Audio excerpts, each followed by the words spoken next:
I now turn to a very different talent, namely that which dispels the graver emotions of the judge by exciting his laughter, frequently diverts his attention from the facts of the case, and sometimes even refreshes him and revives him when he has begun to be bored or wearied by the case.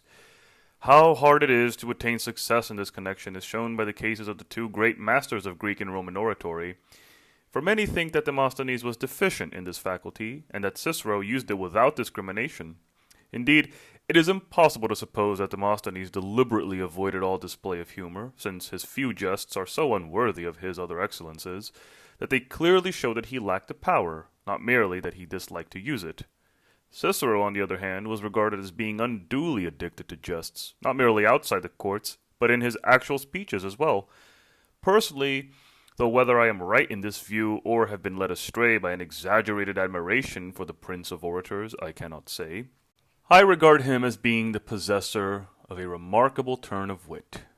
For his daily speech was full of humor, while in his disputes in court and in his examination of witnesses he produced more good jests than any other, while the somewhat insipid jokes which he launches against Verres are always attributed by him to others, and produced as evidence. Wherefore the more vulgar they are, the more probable it is that they are not the invention of the orator, but were current as public property. I wish, however, that Tiro, or whoever it may have been that published the 3 books of Cicero's jests, had restricted their number, and had shown more judgment in selecting than zeal in collecting them, for he would then have been less exposed to the censure of his calumniators, although the latter will, in any case, as in regard to all the manifestations of his genius, find it easier to detect superfluities than deficiencies. The chief difficulty which confronts the orator in this connection lies in the fact that sayings designed to raise a laugh are generally untrue, and falsehood always involves a certain meanness, and are often deliberately distorted, and further, never complimentary. While the judgments formed by the audience on such jests will necessarily vary, since the effect of a jest depends not on the reason, but on an emotion which is difficult, if not impossible, to describe. For I do not think that anybody can give an adequate explanation, though many have attempted to do so, of the cause of laughter, which is excited not merely by words or deeds, but sometimes even by touch. Moreover, there is a great variety in the things which raise a laugh, since we laugh not merely at those words or actions which are smart or witty, but also at those which reveal folly, anger, or fear. Consequently, the cause of laughter is uncertain, since laughter is never far removed from derision. For, as Cicero says, laughter has its basis in some kind or other of deformity or ugliness. And whereas when we point to such a blemish in others, the result is known as wit, it is called folly when the same jest is turned against ourselves. Now, though laughter may be regarded as a trivial matter, and an emotion frequently awakened by buffoons, actors, or fools, it has a certain imperious force of its own, which is very hard to resist. It often breaks out against our will and extorts confession of its power, not merely from our face and voice, but convulses the whole body as well. Again, it frequently turns the scale in matters of great importance, as I have already observed. For instance, it often dispels hatred or anger. A proof of this is given by the story of the young men of Tarentum, who had made a number of scurrilous criticisms of Pyrrhus over the dinner table. They were called upon to answer for their statements, and since the charge was one that admitted neither of denial nor of excuse, they succeeded in escaping, thanks to a happy jest which made the king laugh, for one of the accused said, "Yes, and if the bottle hadn't been empty, we should have killed you," a jest which succeeded in dissipating the animosity which the charge had aroused. Still, whatever the essence of humor may be, and although I would not venture to assert that it is altogether independent of art, for it involves a certain power of observation, and rules for its employment have been laid down by writers both of Greece and Rome, I will insist on this much, that it depends mainly on nature and opportunity. The influence of nature consists not merely in the fact that one man is quicker or cleverer than another in the invention of jests, for such a power can be increased by teaching, but also in the possession of some peculiar charm of look or manner, the effect of which is such that the same remarks would be less entertaining if uttered by another. Opportunity, on the other hand, is dependent on circumstances, and is of such importance that with its assistance, not merely the unlearned, but even country bumpkins are capable of producing effective witticisms. While much again may depend on some previous remark made by another which will provide opportunity for repartee, for wit also appears to greater advantage in reply than in attack. We are also confronted by the additional difficulty that there are no specific exercises for the development of humor, nor professors to teach it. Consequently, while convivial gatherings and conversations give rise to frequent displays of wit, since daily practice develops the faculty, oratorical wit is rare, for it has no fixed rules to guide it, but must adapt itself to the ways of the world. There has, however, never been anything to prevent the composition of themes such as will afford scope for humor, so that our conversational declamations may have an admixture of jests, while special topics may be set which will give the young student practice in the play of wit.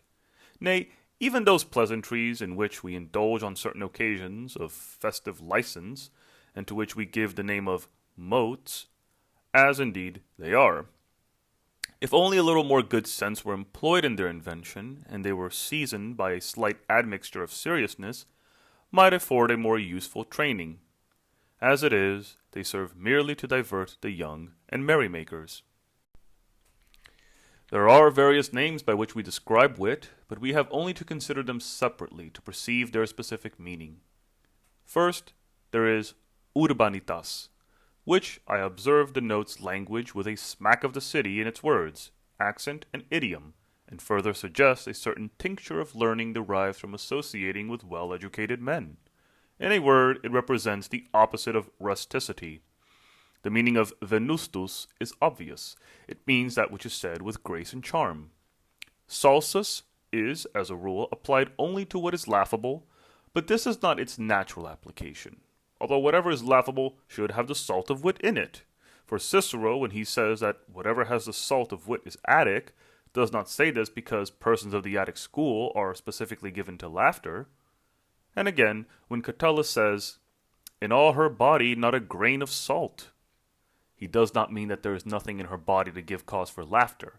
When, therefore, we speak of the salt of wit, we refer to wit about which there is nothing insipid. Wit, that is to say, which serves as a simple seasoning of language, a condiment which is silently appreciated by our judgment, as food is appreciated by the palate, with the result that it stimulates our taste and saves a speech from becoming tedious. But just as salt, if sprinkled freely over food, gives a special relish of its own, so long as it is not used to excess, so in the case of those who have the salt of wit, there is something about their language which arouses in us a thirst to hear. Again, I do not regard the epithet facetus as applicable solely to that which raises a laugh. If that were so, Horace would never have said that nature had granted Virgil the gift of being facetus in song. I think that the term is rather applied to a certain grace and polished elegance. This is the meaning which it bears in Cicero's letters, where he quotes the words of Brutus, "In truth her feet are graceful and soft as she goes delicately on her way." This meaning suits the passage of Horace, to which I have already made reference.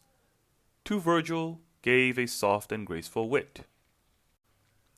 Iocus is usually taken to mean the opposite of seriousness. This view is, however, somewhat too narrow, for to feign, to terrify, or to promise are all, at times, forms of jesting. Dikakitas is no doubt derived from dico, and is therefore common to all forms of wit, but it is specially applied to the language of banter, which is a humorous form of attack. Therefore, while the critics allow that Demosthenes was urbanus, they deny that he was dikax. The essence, however, of the subject which we are now discussing is the excitement of laughter, and consequently, the whole of this topic is entitled perieleo by the Greeks. It has the same primary division as other departments of oratory, that is to say, it is concerned with things and words. The application of humor to oratory may be divided into three heads, for there are three things out of which we may seek to raise a laugh, to wit, others, ourselves, or things intermediate. In the first case, we either reprove or refute, or make light of, or retort, or deride the arguments of others. In the second, we speak of things which concern ourselves in a humorous manner. and to quote the words of Cicero, say things which have a suggestion of absurdity. For there are certain sayings which are regarded as folly if they slip from us unawares, but as witty if uttered ironically. The third kind consists, as Cicero also tells us, in cheating expectations, in taking words in a different sense from what was intended, and in other things which affect neither party to the suit, and which I have therefore styled intermediate. Further, things designed to raise a laugh may either be said or done. In the latter case, laughter is sometimes caused by an act possessing a certain amount of seriousness, as well as in the case of Marcus Caelius the praetor, who, when the consul Zauricus broke his curro chair, had another put in its place, the seat of which was made of leather thongs, by way of allusion to the story that the consul had once been scourged by his father. Sometimes again it is roused by an act which passes the grounds of decency, as is the case of Caelius's box, a jest which was not fit for an orator or any respectable man to make. On the other hand, the joke may lie in some remark about a ridiculous look or gesture. Such jests are very attractive, more especially when delivered with every appearance of seriousness, for there are no jests so insipid as those which parade the fact that they are intended to be witty. Still, although the gravity with which a jest is uttered increases its attraction, and the mere fact that the speaker does not laugh himself makes his words laughable, there is also a thing as a humorous look, manner, or gesture, provided always that they observe the happy mean. Further, a jest will either be free and lively, like the majority of those uttered by Aulus Galba, or abusive, like those with which Junius Bossus recently made us familiar, or bitter, like those of Cassius Severus, or gentle, like those of Domitius Afer. Much depends on the occasion on which a jest is uttered, for in social gatherings and the intercourse of every day, a certain freedom is not unseemly in persons of humble rank, while liveliness is becoming to all. Our jests should never be designed to wound, and we should never make it our ideal at once to lose a friend sooner than lose a jest. Where the battles of the courts are concerned, I am always better pleased when it is possible to indulge in a gentle raillery, although it is of course permissible to be abusive or bitter in the words we use against our opponents, just as it is permissible to accuse them openly of crime and to demand the last penalty of the law. But in the courts, as elsewhere, it is regarded as inhuman to hit a man when he is down, either because he is the innocent victim of misfortune, or because such attacks may recoil on those who make them. Consequently, the first points to be taken into consideration are who the speaker is, what is the nature of the case, who is the judge, who is the victim, and what is the character of the remarks that are made. It is most unbecoming for the orator to distort his features, or use uncouth gestures, tricks that arouse such merriment in farce. No less unbecoming are ribald jests, and such as are employed upon the stage. As for obscenity, it should not merely be banished from his language, but it should not even be suggested. For even if our opponent has rendered himself liable to such a charge, our denunciation should not take the form of a jest. Further, although I want my orator to speak with wit, he must not give the impression of striving after it. Consequently, he must not display his wit on every possible occasion, but must sacrifice a jest sooner than sacrifice his dignity. Again, no one will endure an accuser who employs jests to season a really horrible case, nor an advocate for the defense who makes merry over one that calls for pity. Moreover, there is a type of judge whose temperament is too serious to allow him to tolerate laughter. It may also happen that a jest directed against an opponent may apply to the judge or to our own client, although there are some orators who do not refrain even from jests that may recoil upon themselves. This was the case with Sulpicius Longus, who, despite the fact that he was himself surpassingly hideous, asserted of a man against whom he was appearing in a case involving his status as a freeman, that even his face was the face of a slave.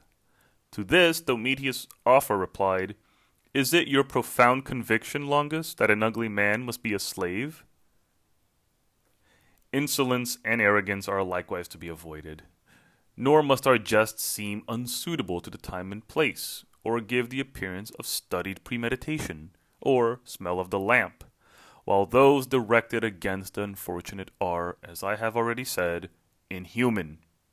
Again, some advocates are men of such established authority and such known respectability that any insolence shown them would only hurt the assailant. As regards the way in which we should deal with friends, I have already given instructions.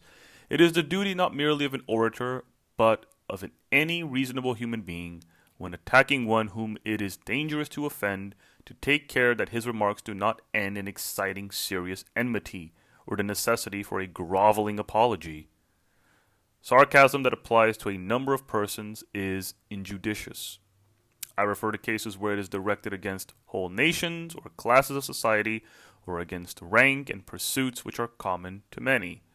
A good man will see that everything he says is consistent with his dignity and the respectability of his character. For we pay too dear for the laugh we raise if it is at the cost of our own integrity. It is, however, a difficult task to indicate the sources from which laughter may be legitimately derived, or the topics where it may be naturally employed.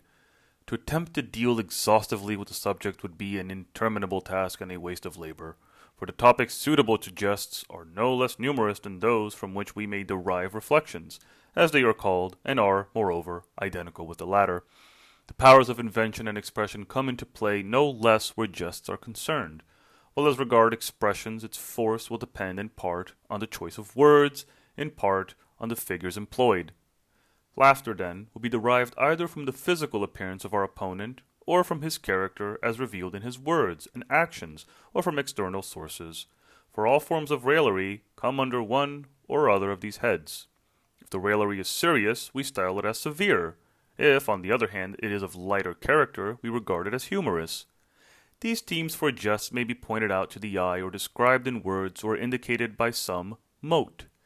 It is only on some rare occasions that it is possible to make them visible to the eye, as Gaius Julius did when Helvius Mancia kept clamoring against him.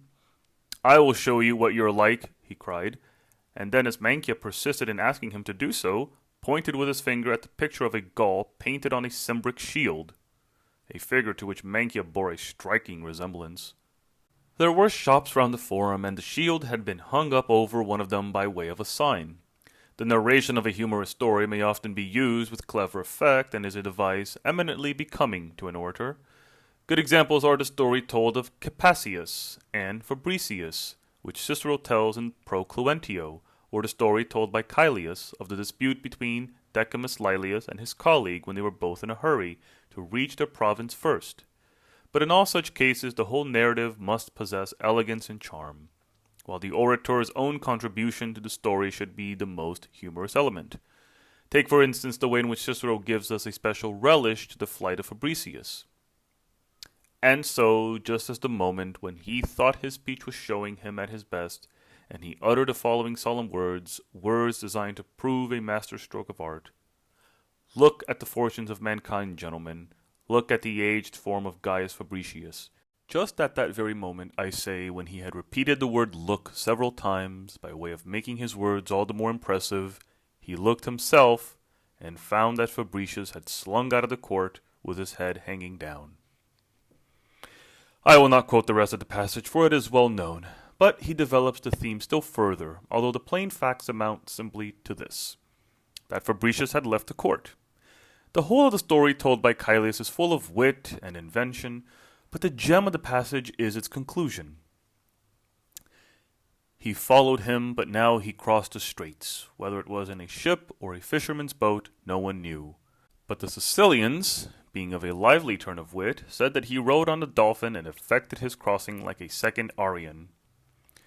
Cicero thinks that humor belongs to narrative, and wit to sallies against the speaker's antagonist. Domitius Afer showed remarkable finish in this department, for while narratives of the kind I have described are frequent in his speeches, several books have been published of his witticisms as well. This latter form of wit lies not merely in sallies and brief displays of wit, but may be displayed at greater length. Witness the story told by Cicero in his second book of his De Oratore, in which Lucius Crassus dealt with Brutus, against whom he was appearing in court. Brutus was prosecuting Gnaeus Plancus, and had produced two readers to show that Lucius Crassus, who was counsel for the defense in the speech which he delivered on the subject of the colony of Narbo, had advocated measures contrary to those which he recommended in speaking of the Servilian law. Crassus, in reply, called for three readers and gave them the dialogues of Brutus' father to read out. One of these dialogues was represented as taking place on his estate at Privernum, the second on his estate at Alba, and the third on his estate at Tibur. Crassus then asked where these estates were. Now Brutus had sold them all, and in those days it was considered somewhat discreditable to sell one's paternal acres. Similar, attractive effects of narrative may be produced by the narration of fables, or at times even of historical anecdotes. On the other hand, brevity and wit gives greater point and speed. May be employed in two ways, according as we are the aggressors or are replying to our opponents. The method, however, in both cases is to some extent the same, for there is nothing that can be said in attack that cannot be used in riposte. But there are certain points which are particular to reply, for remarks designed for attack are usually brought ready-made into court, after a long thought at home, whereas those made in reply are usually improvised during a dispute or the cross-examination of witnesses. But though there are many topics on which we may draw for our jests, I must repeat that not all these topics are becoming to orators. Above all, double entendres and obscenity, such as is dear to the Atellan farce, are to be avoided, as also are those coarse jibes so common on the lips of the rabble, where the ambiguity of words is turned to the service of abuse. I can't even approve of a similar form of jest that sometimes slipped out even from Cicero, though not when he was pleading in the courts. For example, once, when a candidate alleged to be the son of a cook solicited someone else's vote in his presence, he said, "Ego quoque tibi favebo." I say words capable of two different meanings, but because such jests are rarely effective unless they are helped out by actual facts as well as similarity of sound. For example, I regard the jest which Cicero leveled against the same Azarchus whom I mentioned above as being little less than sheer buffoonery. "I wonder," he said, "why your father, the steadiest of men, left behind him such a strippy gentleman such as yourself." On the other hand, the following instance of the same type of wit is quite admirable. When Milo's accuser, by way of proving that he had lain in wait for Claudius, alleged that he had put up at Bovillae before the 9th hour in order to wait until Claudius left his villa, and kept repeating the question, "When was Claudius killed?" Cicero replied, "Late." A retort which in itself justifies us in refusing to exclude this type of wit altogether. Sometimes, too, the same word may be used not merely in several senses, but in absolutely opposite senses. For example, Nero said of a dishonest slave, "No one was more trusted in my house. There was nothing closed or sealed to him." Such ambiguity may even go so far as to present all the appearance of a riddle. Witness the jest that Cicero made at the expense of Platorius, the accuser of Fonteius. "His mother," he said, "kept a school while she lived, and masters after she was dead." The explanation is that in her lifetime, women of infamous character used to frequent her house, while after her death her property was sold. I may note, however, that ludus is used metaphorically in the sense of school, while magistri is used ambiguously. A similar form of jest may be made by use of the thing known as metalepsis, as when Fabius Maximus complained of the meagerness of the gifts made by Augustus to his friends, and said that his congiaria were heminaria, for congiarium implies at once liberality and a particular measure, and Fabius put a slight on the liberality of Augustus by a reference to the measure. This form of jest is as poor as is the invention of punning games by the addition, subtraction, or change of letters. I find, for instance, a case where a certain Acisculus was called Pacisculus because of some compact which he made, while one Placidus was nicknamed Acidus because of his sour temper, and one Tullius was dubbed Tullius because he was a thief. Such puns are more successful with things than with names. It was, for example, a neat hit of Offers when he said that Manlius Sura, who kept rushing to and fro while he was pleading, waving his hands, letting his toga fall and replacing it, was not merely pleading, but giving himself a lot of needless trouble. For there is a spice of wit about the word stagere in itself, even if there were no resemblance to any other word. Similar jests may be produced by the addition or removal of the aspirate, or by splitting up a word or joining it to another. The effect is generally poor, but the practice is occasionally permissible. Jests drawn from names are of the same type. Cicero introduces a number of jests against Verres, but always as quotations from others. On one occasion he says that he would sweep everything away, for his name was Verres. On another, that he had given more trouble to Hercules, whose temple he had pillaged, than was given by the Erymanthine boar. On another, that he was a bad priest, who had left so worthless a pig behind him. For Verres' predecessors was named Sacerdos. Sometimes, however, a lucky chance may give us opportunity of employing such jests with effect, as for instance when Cicero, in the Pro-Caecina, says of the witness Sextus Clodius Phormio, "He was not less black or less bold than the Phormio of Terence." We may note, therefore, that jests which turn on the meaning of things are at once more pointed and more elegant.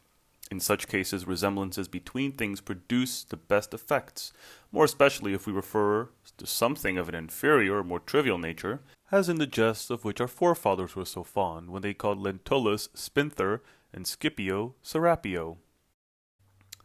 But such jests may be drawn not merely from the names of men, but from animals as well. For example, when I was a boy, Junius Bossus, one of the wittiest men, was nicknamed the White Ass, and Sarmentus compared Messius Cercarus to a wild horse.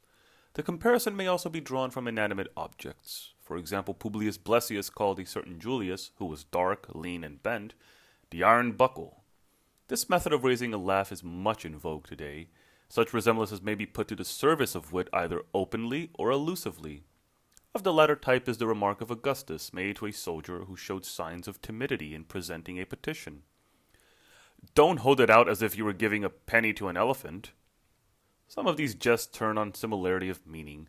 Of this kind was the witticism uttered by Vatinius when he was prosecuted by Calvus. Vatinius was wiping his forehead with a white handkerchief, and his accuser called attention to the unseemliness of the act, whereupon Vatinius replied, "Though I am on trial, I go on eating white bread all the same." Still more ingenious is the application of one thing to another on the ground of some resemblance, that is to say, the adaptation to one thing of a circumstance which usually applies to something else, a type of jest which we may regard as being an ingenious form of fiction. For example, when ivory models of captured towns were carried in Caesar's triumphal procession, and a few days later wooden models of the same kind were carried at the triumph of Fabius Maximus, Chrysippus remarked that the latter were the cases for Caesar's ivory towns. And Pedo said of a heavy-armed gladiator who was pursuing another armed with a net and failed to strike him, "He wants to catch him alive." Resemblance and ambiguity may be used in conjunction. Galba, for example, said to a man who stood very much at his ease when playing ball, "You stand as if you were one of Caesar's candidates." The ambiguity lies in the word stand, while the indifference shown by the player supplies the resemblance. I need say no more on this form of humor, but the practice of combining different types of jest is very common, and those are best which are of this composite character. Thus a Roman knight was once drinking at the games, and Augustus sent him the following message: "If I want to dine, I go home." To which the other replied, "Yes, but you are not afraid of losing your seat." Contraries might rise to more than one kind of jest. For instance, the following jests made by Augustus and Galba differ in form. Augustus was engaged in dismissing an officer with dishonor from his service. The officer kept interrupting him with entreaties and said, "What shall I say to my father?" Augustus replied, "Tell him that I fell under your displeasure." Galba, when a friend asked him for the loan of a cloak, said, "I cannot lend it to you, as I'm going to stay at home." The point being that the rain was pouring through the roof of his garret at the time. I will add a third example, although out of respect to its author I withhold his name. "You are more lustful than a eunuch," where we are surprised by the appearance of a word which is the very opposite of what we should have expected. Under the same heading, although it is quite different from any of the preceding, we must place the remark made by Marcus Vestinus when it was reported to him that a certain man was dead. "Some day, then, he will cease to stink," was his reply. But I shall overload this book with illustrations and turn it into a common jest book, if I continue to quote each jest that was made by our forefathers. All forms of argument afford equal opportunity for jests. Augustus, for example, employed definition when he said of two ballet dancers who were engaged in a contest, turn and turn about, as to who could make the most exquisite gestures. that one was a dancer and the other merely interrupted the dancing. Galba, on the other hand, made use of partition when he replied to a friend who asked him for a cloak. "It is not raining and you don't need it. If it does rain, I shall wear it myself." Similar material for jest is supplied by genus, species, property, difference, conjugates, adjuncts, antecedents, consequents, contraries, causes, effects, and comparisons of things greater, equal, or less, as it is also by all forms of trope. Are not a large number of jests made by means of hyperbole? Take, for instance, Cicero's remark about a man who was remarkable for his height. He bumped his head against a Fabian arc. Or the remark made by Publius Oppius about the family of the Lentuli to the effect that since the children were always smaller than the parents, the race would perish by propagation. Again, what if irony is not even the most severe form of irony, a kind of jest? Afer made a witty use of it when he replied to Didius Gallus, who, after making the utmost efforts to secure a provincial government, complained on receiving the appointment that he had been forced into accepting. "Well then, do something for your country's sake."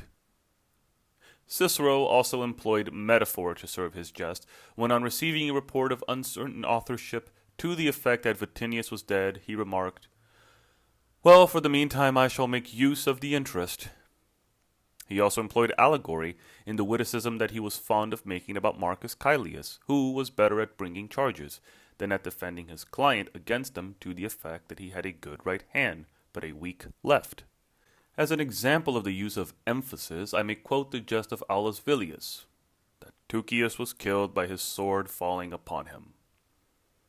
Figures of thought, which the Greeks called schemata dionias, may be similarly employed, and some writers have classified jests under their various headings. For we ask questions, express doubts, make assertions, threaten, wish, and speak in pity or in anger, and everything is laughable that is obviously a pretense. It is easy to make fun of folly, for folly is laughable in itself, but we may improve such jests by adding something of our own. Titius Maximus put a foolish question to Campatius, who was leaving the theater. When he asked him if he had been watching the play, "No," replied Campatius, "I was playing ball in the stalls," whereby he made the question seem even more foolish than it actually was. Refutation consists in denying, rebutting, defending, or making light of a charge, and each of these affords scope for humor. Manius Curius, for example, showed humor in the way in which he denied a charge that had been brought against him. His accuser had produced a canvas, in every scene of which he was depicted either as naked and in prison, or as being restored to freedom by his friends paying off his gambling debts. His only comment was, "Did I never win, then?" Sometimes we rebut a charge openly, as Cicero did when he refuted the extravagant lies of Vibius Curius about his age. "Well then," he remarked, "in the days when you and I used to practice declamation together, you were not even born."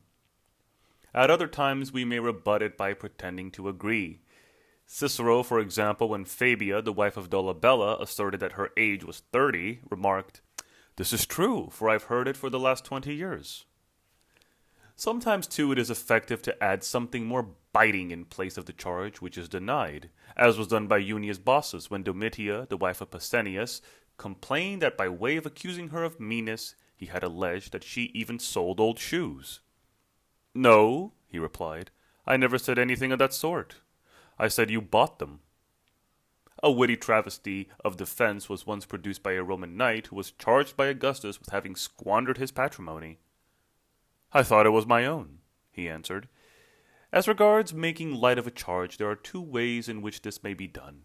We may throw cold water on the excessive boasts of our opponent, as was done by Gaius Caesar, when Pomponius displayed a wound in his face which he had received in the rebellion of Sulpicius, and which he boasted he had received while fighting for Caesar. "You should never look round," he retorted, "when you are running away." Or we may do the same with some charge that is brought against us, as was done by Cicero when he remarked to those who reproached him for marrying Publilia, a young unwedded girl, when he was already over 60, "Well, she will be a woman tomorrow." Some style this type of jest consequent, and, on the ground that both jests seem to follow so naturally and inevitably, class it with the jest which Cicero leveled against Curio, who always began his speeches by asking indulgence for his youth. "You will find your exordium easier every day," he said. Another method of making light of a statement is to suggest a reason. Cicero employed this method against Vatinius. The latter was lame, and, wishing to make it seem that his health was improved, said he could now walk as much as 2 miles. "Yes," said Cicero, "for the days are longer."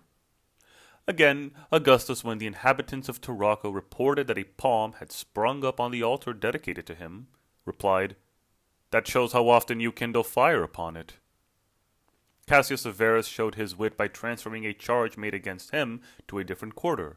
For when he was reproached by the praetor on the ground that his advocates had insulted Lucius Varus, an Epicurean and a friend of Caesar, he replied, "I don't know who they were who insulted him. I suppose they were Stoics." Of retorts there are a number of forms, the wittiest being that which is helped out by a certain verbal similarity, as in the retort made by Trocalus to Suelius. The latter had said, "If that is the case, you go into exile," to which Trocalus replied, "And if it is not the case, you go back into exile." Cassius Severus baffled an opponent who reproached him with the fact that Proculeius had forbidden him to enter his house by replying, "Do I ever go there?" But one jest may also be defeated by another. For example, Augustus of blessed memory, when the Gauls gave him a golden necklet weighing 100 pounds, and Dolabella, speaking in jest but with an eye to the success of his jest, said, "General, give me your necklet," replied, "I had rather give you the crown of oak leaves." So, too, one lie may be defeated by another. Galba, for instance, when someone told him that he once bought a lamprey 5 feet long for half a denarius in Sicily, replied, "There is nothing extraordinary in that, for they grow to such length in those areas that the fishermen tie them around their waists in lieu of ropes." Then there is the opposite of denial, namely, a feigned confession, which likewise may show no small wit. Thus, Afer, when pleading against the freedman of Claudius Caesar, and when another freedman called out from the opposite side of the court, "You are always speaking against Caesar's freedmen," replied, "Yes, but I make precious little headway." A similar trick is not to deny a charge, although it is obviously false and affords good opportunity for an excellent reply. For example, when Philippus said to Catullus, "Why do you bark so?" the latter replied, "I see a thief." To make jokes against oneself is scarcely fit for any save professed buffoons, and is strongly to be disapproved in an orator. This form of jest has precisely the same varieties as those which we make against others, and therefore I pass it by, although it is not infrequently employed. On the other hand, scurrilous or brutal jests, although they may raise a laugh, are quite unworthy of a gentleman. I remember a jest of this kind being made by a certain man against an inferior who had spoken with some freedom against him. "I will smack your head and bring an action against you for having such a hard skull." In such cases, it is difficult to say whether the audience should laugh or be angry. There remains the prettiest of all forms of humor, namely the jest which depends for success on deceiving anticipations, or taking another's words in a sense other than he intended. The unexpected element may be employed by the attacking party, as in the example cited by Cicero. "What does this man lack save wealth and virtue?" Or in the remark of Afer, "For pleading causes he is most admirably dressed." Or it may be employed to meet a statement made by another, as it was by Cicero on hearing a false report of Vatinius' death. He had met one of the latter's freedmen and asked him, "Is all well?" The freedman answered, "All is well." To which Cicero replied, "Is he dead then?" But the loudest laughter of all is produced by simulation and dissimulation, proceedings which differ but little and are most identical. But, whereas simulation implies the pretense of having a certain opinion of one's own, dissimulation consists in feigning that one does not understand someone else's meaning. After employed simulation, when his opponents in a certain case kept saying that Celcina, who was an influential lady, knew all about the facts, and he, pretending to believe that she was a man, said, "Who is he?" Cicero, on the other hand, employed the simulation when Sextus Analyst gave evidence damaging to the client whom he was defending, and the accuser kept pressing him with the question, "Tell me, Marcus Tullius, "What have you to say about Sextus Annalus?" To which he replied by beginning to recite the 6th book of the Annals of Ennius, which commences with the line, "Who made the causes of vast war unfold?" This kind of jest finds its most frequent opportunity in ambiguity, as for example, when Cascalius, on being consulted by a client who said, "I wish to divide my ship," replied, "You will lose it then." But there are also other ways of distorting the meaning. We may, for instance, give a serious statement a comparatively trivial sense, like the man who, when asked what he thought of a man who had been caught in the act of adultery, replied that he had been too slow in his movements. Of a similar nature are jests whose point lies in insinuation. Such was the reply which Cicero quotes as given to the man who complained that his wife had hung herself on a fig tree. "I wish," said someone, "you would give me a slip of that tree to plant."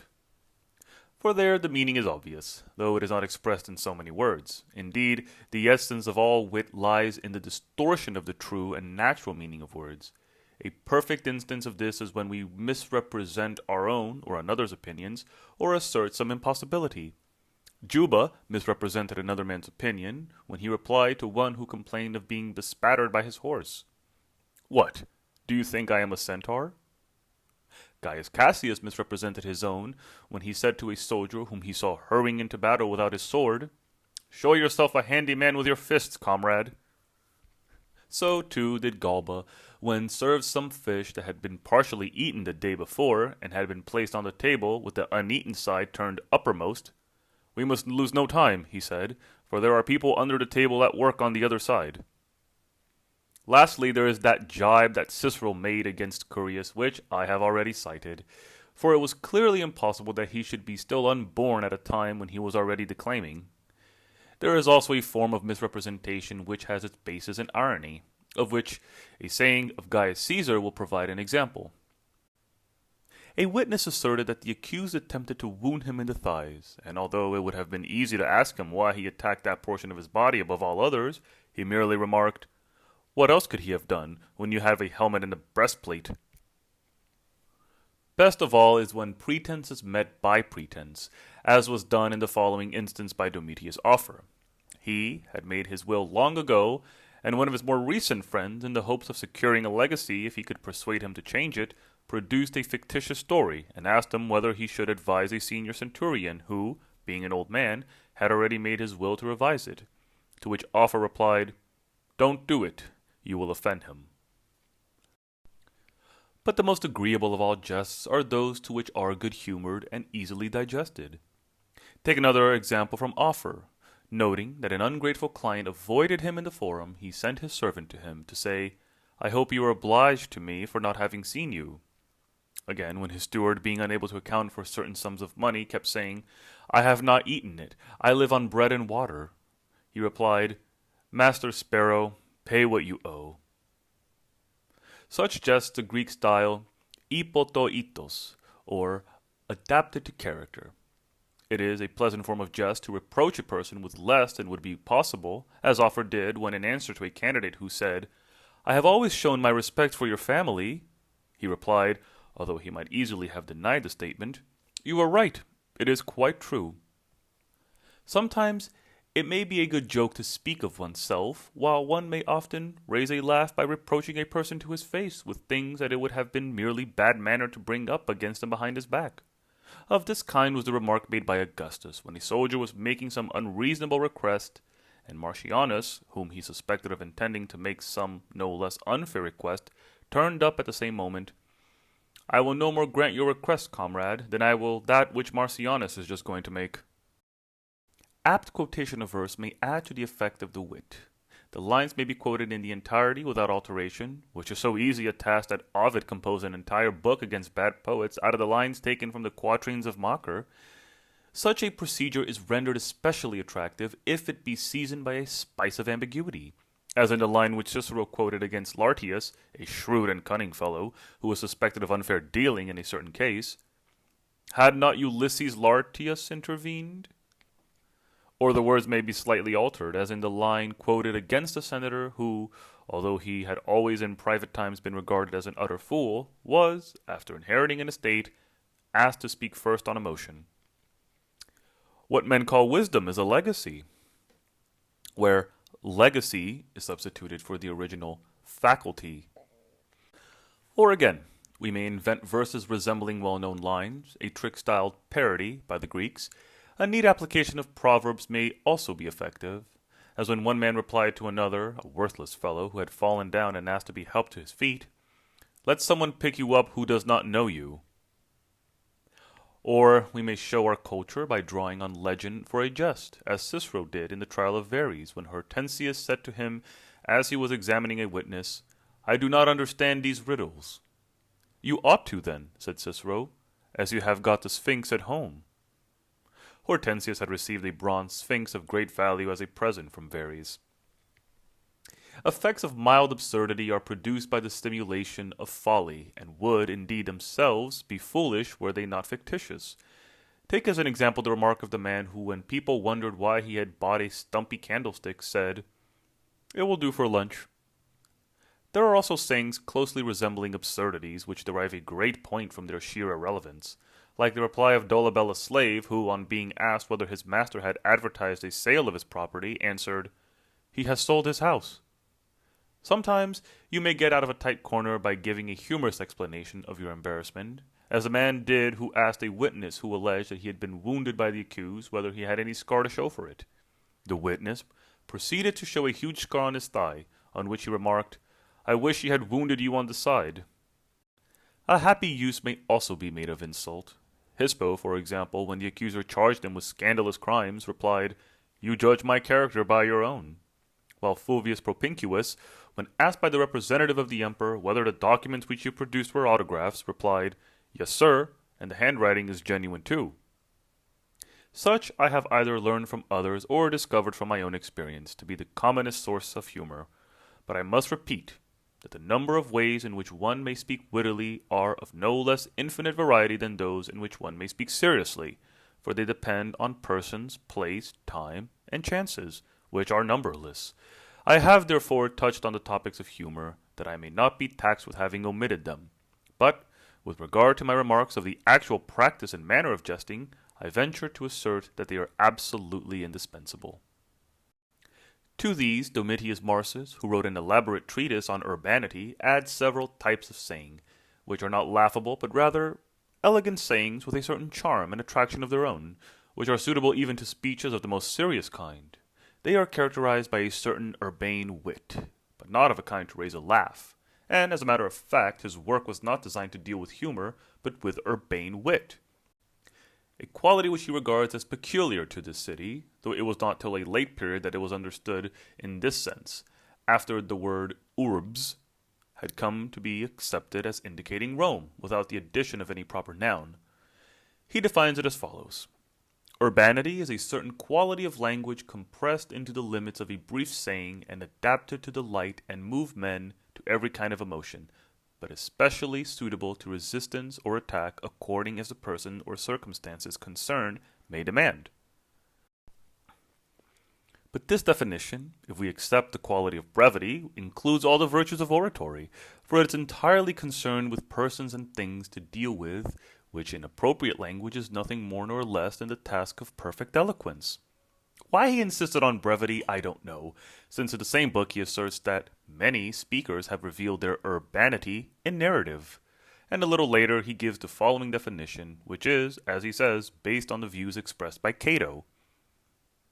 Urbanity is the characteristic of a man who has produced many good sayings and replies, and who, whether in conversation or in social or convivial gatherings, in public speeches, or under any circumstances, will speak with humor and appropriateness. If any orator do this, he will undoubtedly succeed in making his audience laugh. But if we accept these definitions, we shall have to allow the title of urbane to anything that is well said. It was natural, therefore, that the author of this definition should classify such sayings under three heads: serious, humorous, and intermediate, since all good sayings may be thus classified. But in my opinion, there are certain forms of humorous sayings that may be regarded as not possessing sufficient urbanity. For, to my thinking, urbanity involves the total absence of all that is incongruous, coarse, unpolished, and exotic, whether in thought, language, voice, or gesture, and resides not so much in isolated sayings as in the whole complexion of our language. Just as for the Greeks, Atticism meant that elegance of taste that was particular to Athens. However, out of respect for the judgment of Marsus, who was a man of the greatest learning, I will add that he divides serious utterances into three classes: the honorific, the derogatory, and the intermediate. As an example of the honorific, he quotes the words uttered by Cicero in the Proligario with reference to Caesar. "You who forget nothing save injuries." The derogatory he illustrates by the words used by Cicero of Pompey and Caesar in a letter to Atticus. "I know whom to avoid, but whom to follow I know not." Finally, he illustrates the intermediate, which he calls apothegmatic, as it is by the passage from Cicero's speech against Catiline, where he says, "Death can never be grievous to the brave, nor premature for one who has been consul, nor a calamity to one that is truly wise." All these are admirable sayings, but what special title they have to be called urbane, I don't see. If it is not merely, as I think, the whole complexion of our oratory that deserves this title, but if it's to be claimed for individual sayings as well, I should give the name only to those sayings that are of the same general character as humorous sayings, without actually being humorous. I'll give an illustration of what I mean. It was said of Asinius Pollio, who had equal gifts for being grave or gay, that he was a man for all hours, and of a pleader who was a fluent speaker extempore, that his ability was all in ready money. Of the same kind, too, was the remark recorded by Marsus as having been made by Pompey to Cicero when the latter expressed distrust of his party. "Go over to Caesar, and you will be afraid of me." Had this last remark been uttered on a less serious subject and with less serious purpose, or had it not been uttered by Pompey himself, we might have counted it among examples of humor.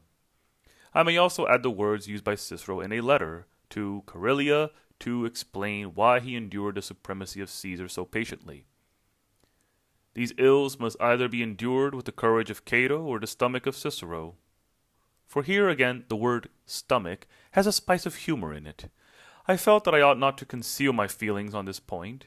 If I'm wrong in my views, I shall not at any rate lead my readers astray, since I have stated the opposite view as well, which they are at liberty to adopt if they prefer it.